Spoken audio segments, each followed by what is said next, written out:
Bienvenue sur ce podcast Les sciences au féminin pluriel.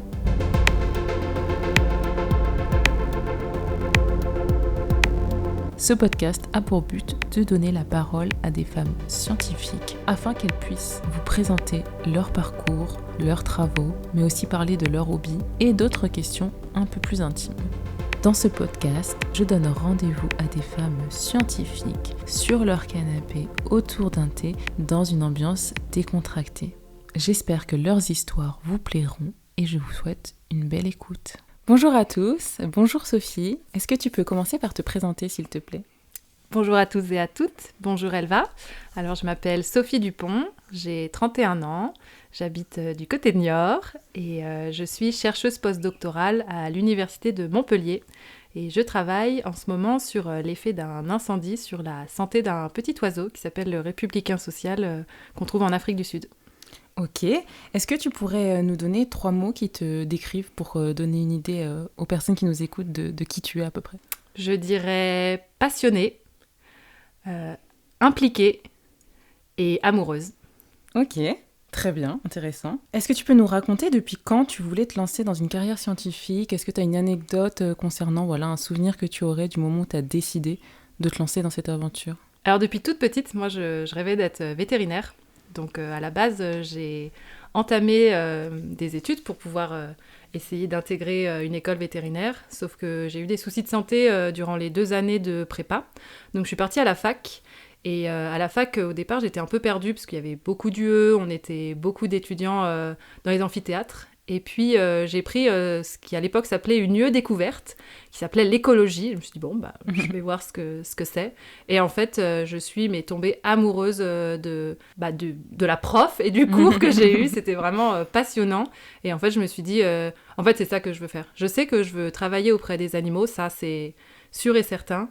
Mais peut-être que, si c'est sûr, c'est comme je ne connaissais pas les différentes manières de travailler auprès des animaux, je pensais qu'entre guillemets, il n'y avait que via le métier de vétérinaire qu'on pouvait le faire. Et là, j'ai vraiment découvert un moyen de pouvoir travailler avec les animaux qui me correspondait beaucoup plus. Et depuis la L2, je sais que c'est ça que je veux faire, être chercheuse en écologie. Ouais. Et du coup, globalement, ton parcours, c'était un parcours d'université. Qu'est-ce que tu peux nous dire sur ton parcours post-bac ? Ouais, alors donc du coup, après le bac, j'ai fait 1 an de prépa dans une prépa qui était à Boulogne-Billancourt. Et puis après, je suis partie à la fac à la fin de l'année à l'université Paris-Saclay. Et là, j'ai fait une licence de biologie santé. En tout cas, j'ai fait le L2 de biologie santé. Sauf que pour moi, on était trop d'étudiants par amphithéâtre. J'avais du mal à trouver ma place en fait parmi tous ces étudiants. Et donc en L3, j'ai intégré un magistère de biologie et biotechnologie. Donc en parallèle de ma licence, j'ai entamé un autre cursus qui s'est prolongé jusqu'à la fin de mon Master 2 et donc qui était en partenariat avec l'ENS Cachan. Donc en gros, j'avais les mêmes cours que les étudiants de l'ENS Cachan. Et donc en gros, ce que le parcours classique de la licence faisait en 6 heures, nous on le faisait en 3. Donc ça nous a permis d'aller un petit peu plus loin dans différentes notions de biologie, d'écologie, etc.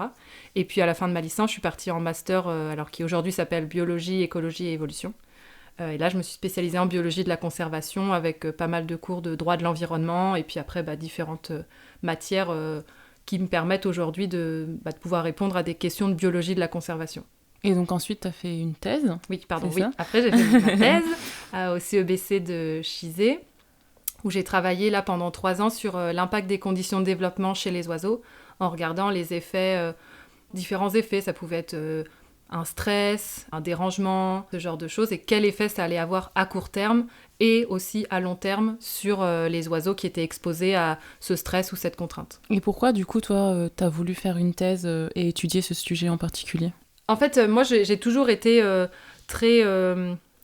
pas inquiète, mais un peu... je me sens concernée par l'impact de l'homme sur les vertébrés qui se trouvent autour de nous.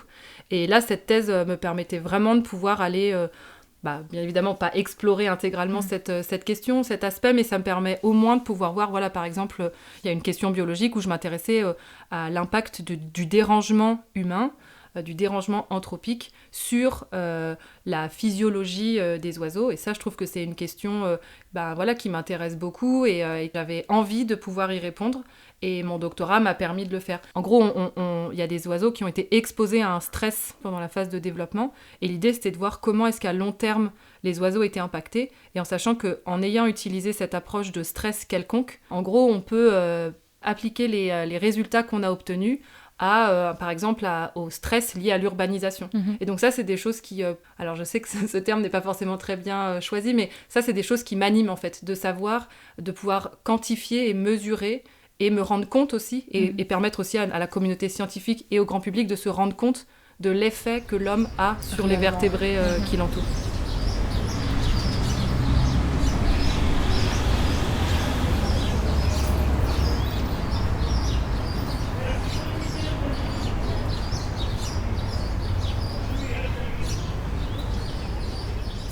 T'es assez sensible donc voilà à ce déclin de la biodiversité actuelle, etc. Est-ce qu'il y a des choses dans ton quotidien aussi dans lesquelles voilà tu es plus sensibilisée par rapport à d'autres personnes, tu penses, liées justement à ce travail de recherche que tu mènes? C'est vrai que tout ce qui est, on va dire, dérangement anthropique, c'est vrai que, par exemple, on va trouver un oiseau blessé ou un oiseau tout court dans la nature, et il y a des gens qui vont dire « avec cette idée un peu de vouloir le sauver, je vais intervenir et je vais essayer de le sauver ». Ça, c'est des choses, aujourd'hui, je sais que il y a des critères, en fait, pour pouvoir dire « cet oiseau est vraiment en danger donc il faut effectivement intervenir ». Donc ça, on va dire que je suis plus sensibilisée à ces choses-là l'homme qui intervient systématiquement pour sauver la faune sauvage, c'est pas forcément toujours une bonne idée. C'est comme les faons qu'on trouve sur le bord de la route. Parfois, il faut juste les laisser là. C'est juste, les mères sont parties, mais elles reviennent. Alors que là, toucher un faon, c'est pas une bonne idée. Quoi. Ouais. Okay. Donc, on va dire que oui, je pense que mon travail me permet d'être un peu plus sensibilisée à la relation que je peux avoir avec la faune sauvage. Et concernant justement donc, cette thèse et puis même tout ton parcours scientifique, est-ce qu'il y a eu quand même des moments où tu t'es sentie découragée de suivre cette voie ? C'est vrai que c'est pas toujours facile. Ça, on nous le dit pas forcément suffisamment quand on est en licence et en master. Mais c'est vrai que pendant mes études et pendant ma thèse, j'ai été plutôt stable d'un point de vue géographique. Mais depuis ma thèse que donc, j'ai soutenue en septembre 2019, j'ai enchaîné les post-docs, donc ça c'est super, hein, ça me permet de pouvoir travailler sur des sujets très différents tout en restant dans vraiment la thématique qui m'intéresse beaucoup, mais ça nécessite de déménager quasiment tous les ans, tous les 2 ans, et puis entre-temps, il va y avoir pas mal de déplacements professionnels pour aller sur le terrain, aller faire des analyses labo. Alors les gens peuvent se dire que c'est super excitant, et puis c'est chouette d'être toujours en vadrouille, mais en fait, à un moment, on a aussi envie de pouvoir un petit peu se poser et se stabiliser, et ça, c'est vrai que ça fait partie des difficultés que je rencontre aujourd'hui. Et puis du coup, oui, aussi cette instabilité d'un point de vue poste, parce que j'ai pas de poste permanent, et je ne sais pas quand est-ce que j'en aurai un, parce que un poste permanent type au CNRS, c'est quand même très difficile d'en avoir un, et cette instabilité de l'emploi est aussi un peu anxiogène, ouais. Et donc tu t'es sentie découragée par la force des choses, mais est-ce qu'il t'est déjà arrivé d'être confrontée à des remarques qui te découragent justement venant d'autres personnes, ou c'est uniquement lié à la situation, tu penses ? Je pense que j'ai eu la chance d'être toujours encadrée ou travailler avec des gens qui étaient bienveillants vis-à-vis de moi, et justement qui étaient plutôt à m'encourager. Justement, par exemple, mon directeur de thèse, c'est quelqu'un qui régulièrement, quand il voit des offres d'emploi qui peuvent correspondre à mon profil, des offres de postdoc, qui ne va pas hésiter à me les transmettre. Donc ça fait... je pense que j'ai eu la chance d'être entourée par des gens bienveillants et qui voulaient m'aider vis-à-vis de ces difficultés qui sont une réalité, en fait, et les gens le savent, quoi. Est-ce qu'il t'est déjà arrivé quand même d'être confrontée à des remarques sexistes ou des situations qui t'ont fait te sentir moins compétente par rapport à des collègues masculins au cours de tout ce parcours scientifique ? Moi, non. Et encore une fois, je pense que j'ai été bien entourée. Et pourtant, en y réfléchissant avant l'enregistrement de ce podcast-là, c'est là mon postdoc actuel, donc que j'ai démarré en janvier 2024. C'est la première fois que je travaille avec des femmes. Mais ma thèse ou mes différents postdocs qui ont suivi, j'ai principalement été avec des hommes. Et là, aujourd'hui, je travaille avec 2 femmes. Et non, moi, en tout cas, moi, à mon échelle, j'ai jamais ressenti des remarques sexistes. Après, peut-être que dans parce que j'ai eu parfois des difficultés à trouver un postdoc. Enfin, j'ai dû candidater à beaucoup de postdocs avant d'en décrocher un. Et est-ce que être une femme, ça aurait pu, voilà, dans le processus, me porter préjudice?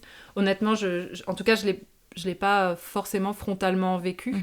Mais peut-être que dans le processus de recrutement, peut-être que d'avoir été une femme m'a défavorisée parfois, parce que parfois j'ai quand même candidaté à beaucoup de postes avant d'en avoir un.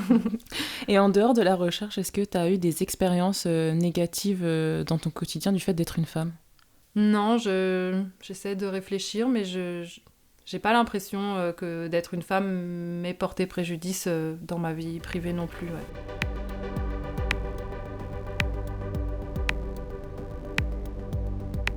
On va marquer une petite pause dans l'interview juste pour poser des questions un peu plus philosophiques. Et la première est, quel est l'endroit où tu te sens le mieux sur Terre? Chez moi. À la maison.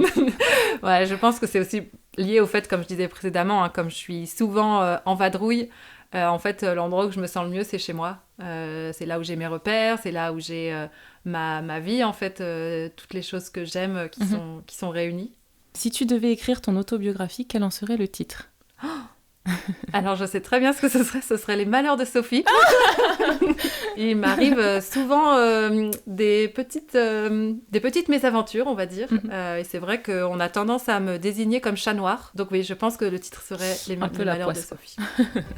Très bien. Donc, concernant tes travaux de recherche, est-ce que tu as quelques résultats phares ou que tu trouves les plus impactants, que ce soit pendant ta thèse ou après dans tes différents contrats postdoctoraux? Déjà, pendant ma thèse, il y a des poussins qui ont été exposés à un stress et on regardait l'effet une fois adultes. On a par exemple démontré que chez les mâles moineaux domestiques, un stress pendant le développement, donc quand ils avaient environ 10 jours, et ça avait un effet quand ils étaient adultes, c'est-à-dire vers l'âge de 2 ans, sur la qualité de leur plumage, notamment chez les moineaux. Il y a un dimorphisme sexuel qui est très important entre les mâles et les femelles. Les femelles sont assez brunâtres, alors que les mâles vont avoir cette espèce de patch noir sous le cou. Et moi, ce que mes travaux ont montré, c'est que ce patch noir diminuait chez les oiseaux qui avaient été exposés à un stress. Normalement, ce patch, en fait, leur sert à attirer des femelles. Donc ça veut dire que ces mâles qui ont été exposés à un stress quand ils étaient petits, une fois adultes, donc quasiment 2 ans après cette exposition, ils vont être moins attractifs auprès des femelles. Et ça peut du coup leur porter préjudice pour pouvoir se reproduire.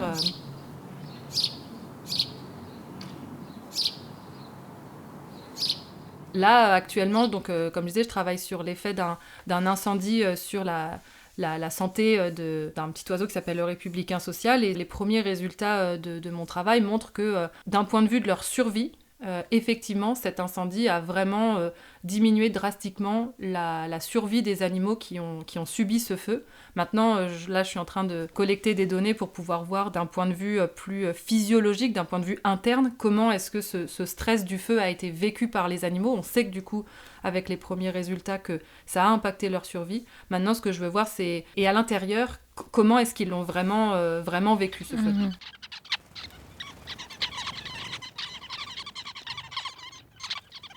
Du coup, concrètement, là, si tu devais décrire une journée type justement dans ton travail actuel, par exemple, ça serait quoi? Alors là, par exemple, dans mon postdoc actuel, on va dire que j'ai 3 journées types. La première où donc j'ai été sur le terrain pour faire la collecte des données. Donc on se lève à 4h du matin pour aller poser des filets de nuit. On capture les animaux au lever du jour. Ensuite, on fait les différents échantillonnages. Et puis ensuite, on retourne à la maison pour se coucher, faire dormir. Voilà, une petite sieste. Après, il y a une deuxième journée type où c'est tout ce qui est en laboratoire. Donc là, les échantillons de sang qu'on a collectés sur le terrain, en gros, on va les processer pour pouvoir en extraire de l'ADN, parce que l'avantage des oiseaux, c'est qu'ils ont les globules rouges qui sont nucléés, c'est-à-dire qu'on a un noyau qui contient de l'ADN. Et du coup, ce que je vais faire en laboratoire, c'est d'extraire cet ADN des globules rouges des oiseaux, pour ensuite mesurer au niveau de cet ADN différents marqueurs qui vont nous donner des indices sur l'état de santé et le niveau de stress des oiseaux. Donc ça aussi, c'est très long, c'est très fastidieux. Donc là, l'année dernière, j'ai fait ça pendant 5 mois et demi. Donc c'est très long. C'est une grande partie du coup de ton travail.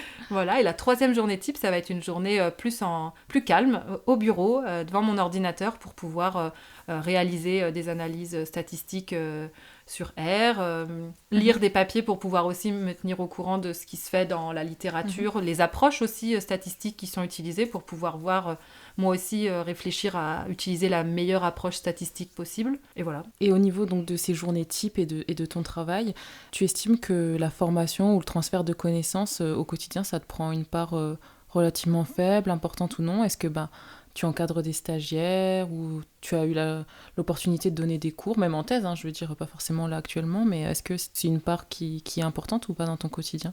Alors, je dirais que malheureusement, ça ne l'est pas assez. J'ai encadré peu de stagiaires. D'ailleurs, je leur fais un énorme coucou.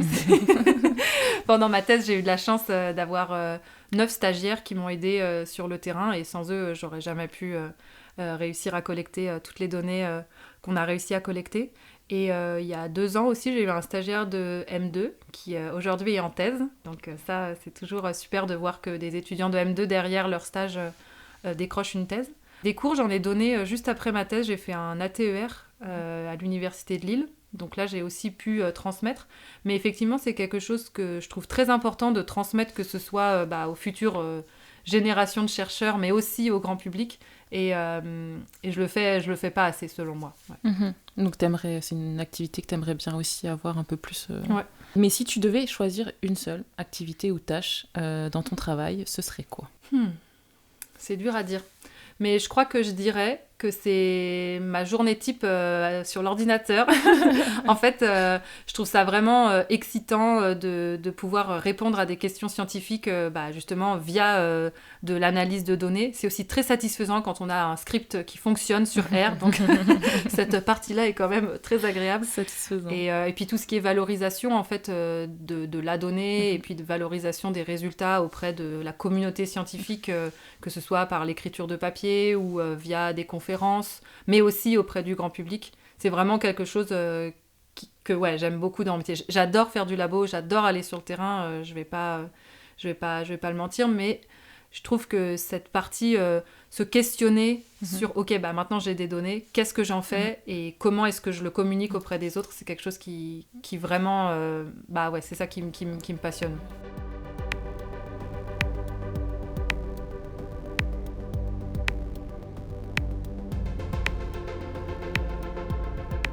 Est-ce qu'il y a d'autres activités ou des hobbies que tu pratiques en dehors de ton travail professionnel On va dire dans des choses qui peuvent être un peu, on va dire, extra-professionnelles, mais qui restent un peu dans ce cadre. Il va y avoir... je m'investis dans 2 associations. La première, c'est l'association Femmes et Sciences, qui me permet en fait de pouvoir intervenir auprès du grand public et auprès des scolaires pour pouvoir parler de mon métier et parler de l'importance des femmes dans les sciences.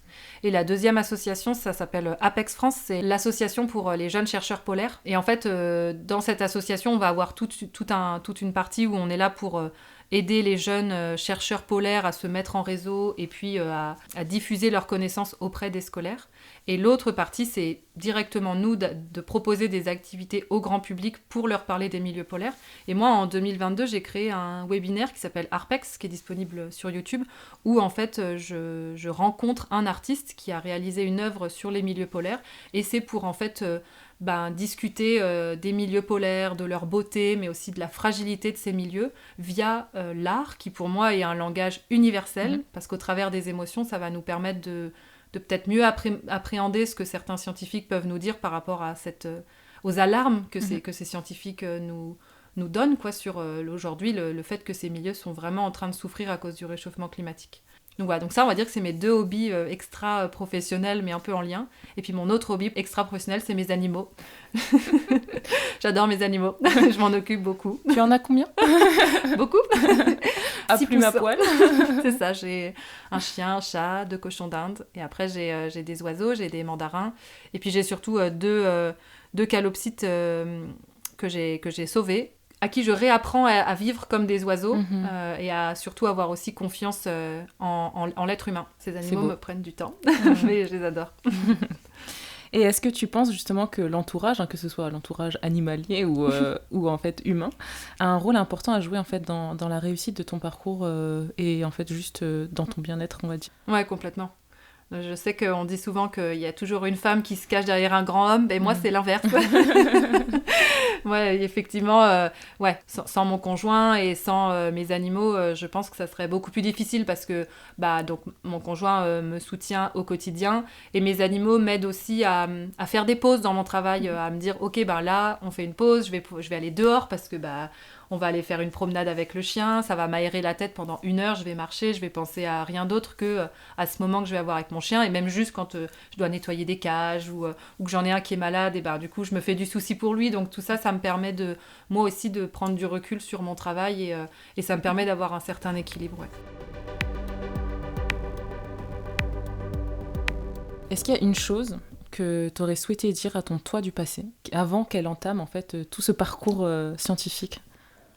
De rien lâcher et de croire en ses rêves, parce que c'est vrai que mon rêve de petite fille, c'était d'être vétérinaire. J'ai mis du temps avant de faire mon deuil, et aujourd'hui, je pense que j'ai trouvé ma place. Et donc, surtout lui dire de rien lâcher, parce que ma place, je me la suis faite. C'était pas celle que je pensais quand j'étais petite, mais en fait, j'ai réussi à trouver un espace de travail et un espace de vie où je me sens épanouie et donc, rien lâcher. Est-ce que tu as des conseils que tu donnerais à des jeunes femmes qui souhaiteraient démarrer une carrière scientifique ?